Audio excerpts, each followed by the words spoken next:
Battlefield 3 has been out for a few days now, and hopefully most of you have gotten quite used to the flight controls and know your basic way around the skies. This advanced jet tutorial will first go over the most effective loadout setups for how you plan on flying, then some flight maneuvers that will hopefully keep you in the fight longer than you're used to. First things first, before you get into a jet, make sure you have the appropriate loadout for whatever role you plan on playing. Are you only going to be engaging jets and avoiding ground targets, or will you be dealing with both?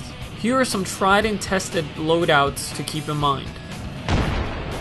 Typically you want to select an air-to-air loadout if you notice that there isn't much enemy vehicle movement on the ground, or your teams are doing a pretty good job at taking them out. Stealth will give you that extra time you need to be able to react fast enough when you're being locked on. Flares is always an absolute necessity if you want to last longer than a minute in the sky, and heat seekers will allow you to disable a jet from a longer distance than your main gun can reach. Multi-role is the loadout you want to use when you see that your teammates are being hammered by enemy vehicles. Stealth and flares are more important than ever because you will be exposing yourself to ground anti-air missiles while leaving your 6 open to enemy jets. Unguided rocket pods are the most effective weapon at disabling ground targets. And contrary to what some may think, the awkward camera placement, only 1 missile per reload that requires 2 flybys to disable a vehicle, makes the guided air to ground missile pretty much useless against ground targets. Now that you know the best loadouts to use, it's time to go over how to react in a particular situation. Whether you're being locked on or he's firing his main gun at you, your reaction should always be the same. Keep him guessing and turning, while keeping an eye on him by quickly looking around the cockpit from time to time. Here's a case example.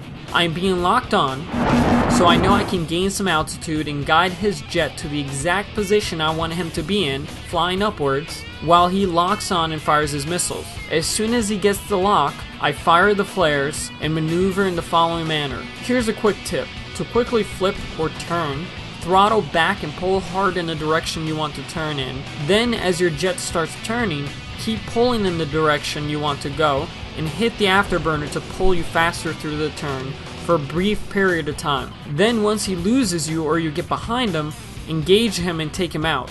This pilot is the perfect example of what not to do when there's an enemy on your tail. You should never try to outrun a target while performing easy to match maneuvers. This is one of the easiest situations to escape from. When you start hearing the beeping sound and you have looked back to make sure you're not being chased, you immediately fly high and away from the infantry zone, and if the beeping becomes solid, you fire the flares. Once the alarm goes off, you can get back on the offense, but just remember to stay close to 900 feet to avoid being easily targeted. In this case, you have to be able to predict his future position while throttling back and nosediving, then just before you reach him, throttling up and pulling up right behind him. The key to success in this situation is being able to predict his flight path and execute a tight turn by throttling back then hitting the afterburner through the turn a split second before he passes you. You have to be precise and quick when doing this maneuver because you will lose sight of him for a second, giving him a chance to act unpredictably and possibly get behind you.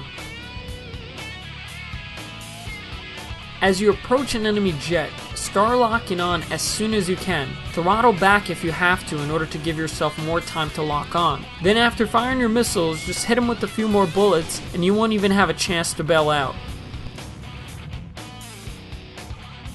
Assuming you're flying near 900 feet and you have spotted the tank, hold the throttle back and nosedive and carefully fire each rocket as you approach it.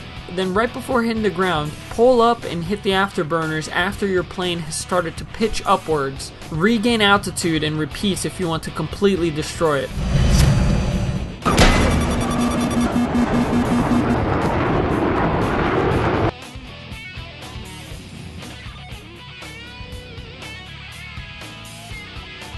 Always fly as an engineer, so assuming you are one, throttle back and start losing altitude as soon as possible while looking for any somewhat flat piece of land to land on. The trick to landing is bailing out of the jet as soon as you have touched the runway. Once you exit the jet, it will brake fairly quickly, giving you plenty of time to reach it before it blows up.